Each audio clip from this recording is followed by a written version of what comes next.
ఇక్కడెక్కడ పొంగుతుంది ఇప్పుడు కూడా ఇదే అవుతుంది దీని ఒకసారి క్లీనింగ్ చేపిస్తే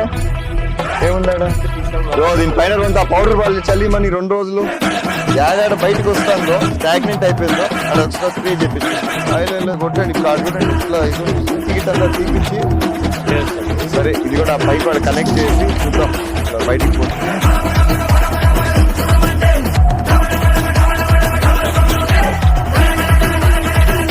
ఇక్కడెక్కడ పొంగుతుంది ఇప్పుడు కూడా ఇదే అవుతుంది దీని ఒకసారి క్లీనింగ్ చేపిస్తే ఏముందాడా దీనిపైన కొంత పౌడర్ వాళ్ళు చల్లి మని 2 రోజులు యాడ బయటకు వస్తుందో స్టాగ్నెంట్ అయిపోయిందో అది వచ్చిన స్ప్రే చేపించి ఆయిల్ కొట్టండి ఇప్పుడు అడుగుతండి ఇట్లా టికెట్ అంతా తీపించి సరే ఇది కూడా పైప్ వాడు కనెక్ట్ చేసి చూద్దాం బయటికి పోతుంది